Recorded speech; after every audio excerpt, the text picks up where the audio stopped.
There's a big split on the right among commentators when it comes to their preference for president. Obviously, the base of the party is still definitely with Donald Trump and in crushing numbers, if I'm being honest. But a lot of the Republican elites and the college educated Republicans, these are people who really, really support DeSantis. They view him as like more serious. They view him as Trump 2.0 without all the baggage.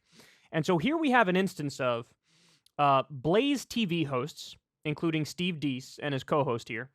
They're going to honestly go off and turn on Trump supporters. And they use some pretty harsh language here. This is the most aggressive I've seen when it comes to an internal Republican Party civil war. So let's watch and we'll break it down. Which part about him really is so unsatisfying? What, the family life, the 20-point red one? Again, if you really want an alternative, it's right there. Take it. This is excuses. This is a desire to want the show too much, to really want to go. I just really want to Netflix and chill and then watch football all the time. Netflix and chill? Oh, that's the most boomer-ass thing I've ever heard in my life. He's going after Trump supporters here. That's who he's talking about. Be a citizen. Be a damn citizen. Show up to things. I know this feeling. I know this feeling. A lot of people just resent the fact that the guy did it and you didn't, and now you want to complain. I'm the one who shows up at these things, and then you complain about me. You don't like my tone. I'm fed up with all of you on all sides. He's right there for you to pick. Stop complaining right now when it is nothing but the show. It's just the tour. He's not governing. He can't govern. He's just got to go to these places and talk to you. Do you really prefer Trump? Aaron was way more right than even that on. This is the Bolsheviks. You're addicted to it. You're all crackheads. You're just addicted to the show. Damn. Get ready for a lot of pissed off emails coming into this conservative show. Look at Steve's face. Steve's like, oh, don't do that. Don't do that. We're losing like 50% of our fans. Please stop. Please stop. Now look, gotta keep it real. Homie's right. I don't even know his name, but he's right. A lot of the people who are still ride or die for Donald Trump, it's all about the vibes.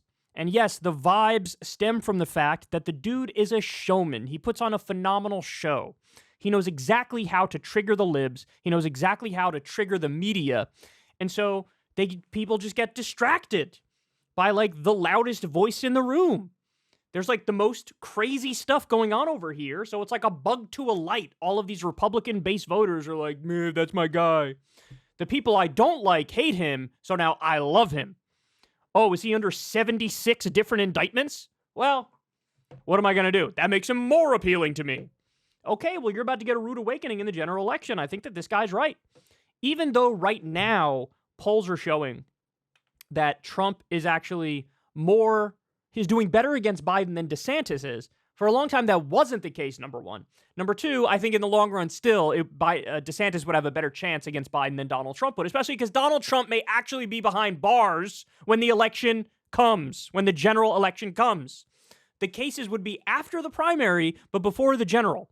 So we might be in an unprecedented circumstance in this instance. Now, by the way, let's be clear, though. The reason why this guy is massively pro Ron DeSantis is because this show in particular, they are super anti-gay. They are super anti-trans. They are obsessed with the culture war. They have the far-right position on every social issue. And they view DeSantis as like, oh, that's the guy who can get us the victories on all the culture war stuff where we want to drag it all the way back to 1952. So that's why they love him. They view him as, oh, he can govern. He can actually get our far-right insane things done, whereas Trump is just a showman, and that's all he's going to give us is the show. But that's why these guys love DeSantis. So I just want to make that clear. Even though they're right that the Trump people are addicted to the show and they love the vibes, it's not like they're saying this from a position of like, we're reasonable citizens who want good things for the country. No, let's be clear. Okay, let's continue. A grown-up is right there. Do you understand that what he produced in Florida, under the circumstances, is one of the signature moments in all of American political history? Calm down. And you're like, Calm down. Go save him. What's to be saved? Nobody likes him. How about that? We deserve to lose with the premises we're stating. Steve, one of Steve's principles of the top 10 political warfare, never accept the premise. You accept the premise all the time. The dark, dark truth about all of this has a lot to do with Steve's revelation about what a reformation would really mean, how much your life would change, how mediocre your life, quite frankly, right now really is. No matter how nice your car is, no matter what you do on weekends, the simple truth is you stand for squat. You cannot be bothered to stand up for anything. Yes, it is true. The people who are still on Trump's nuts. It's not about any policy thing. It's not about any policy thing. It's just not. It's just the vibes. It's just he's a showman. It's just he triggers the libs. And this guy's like, why won't you actually stand for fascism like me? Oh, let him fight, baby. Let him fight. Ron DeSantis changed the world demonstrably in Florida. Yeah, so much so. Yeah, sure. 20% red wave there because he's preaching racism. Sure. That's what everybody thinks. He solved the Rubik's Cube that no one else can solve. What's to be saved? You need to be... All right, stop. He's literally jerking Ron DeSantis off on air. You need some more lube? Saved. Not him, you. Steve's face. Any further thoughts? I have no further thoughts. Oh, Steve's face at the end was great. He's like, oh, God. We are losing so many subscribers. We are losing so much money. Oh, goodness gracious. But look, I like the fact that there's some now, Republican commentators who are leaning into being anti-Trump. And guys, make no mistake about it, though. What's likely to happen is Trump wins the primary. And the second he wins the primary, they will whip right into shape. You want to know why? Because we've seen this movie before. Glenn Beck was really anti-Trump the first time around. For like 4 or 5 months, he tried to do this. I'm a maverick. I'm an independent thinker. I'm an anti-Trump Republican. And then eventually he flipped and became one of the biggest pro-Trump sycophants. He bent the knee. Why? He was following the money and he was following the vibes. He was following the audience. Ben Shapiro did the same thing. He was big time. Ted Cruz is the best. Which, by the way, LOL at that. So he was big pro Ted Cruz, and then when Trump won, he eventually bent the knee. Why? Because, man, the left is really destroying the world. And these guys, talking a big game now, but we'll see what happens. My guess is to stay relevant, I know what they'll do. And by the way, I'm curious, this is on Blaze TV.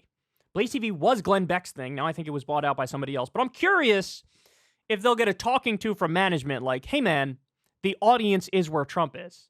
So tread carefully. You're getting too big for your britches. You're not that popular that you can come out against our Emperor God King and walk away unscathed. Maybe we'll cancel your Showington. Maybe that'll happen. So I'm curious what happens. But this dude, man, he leaned in. By the way, final point here. You could tell this dude and how angry he is and the way he's talking. You could tell he's bottled this up and built this up. And my guess is, and I've seen this happen with so many commentators online, my guess is he spends way too much time reading comments, reading replies, like digesting endless criticism of him for not being pro-Trump enough and liking DeSantis too much. And I've seen this happen with so many good people, so many commentators. They get lost in the online noise and they lose whatever their original thought process is, whatever made them unique and interesting, and they just sort of kowtow to the mob. They kowtow to the anger. And they either do like lash out or they just like bend the knee and cuck themselves and go along to get along. In order to maintain sanity in doing a show, right, you have to one extent or another, provide yourself a little bit of a protective cocoon where it's like, look, I know whatever I say, some percentage of people are going to be like, I hate this guy. And some percentage of people are going to be like, I love this guy. You want to be protected from both of those things because it could really, really, really, if you ingest too much of something, it can really set you down a dark path. And again, I've seen it happen a million times. And then you get these segments where people are talking and you're like, where is this anger coming from? Like, why are you so angry? Why are you, like, screaming at people? It's like you're screaming at the voices in your own head that you internalize when you read endless criticism of yourself, right? And so, anyway, I think that's where this dude is. But the war's going, man. The war is in full effect. Hey, y'all, do me a favor and like and subscribe. It helps out big time in the algorithm. Click the bell as well for notifications when videos drop. And watch that video on screen right now. You know you want to.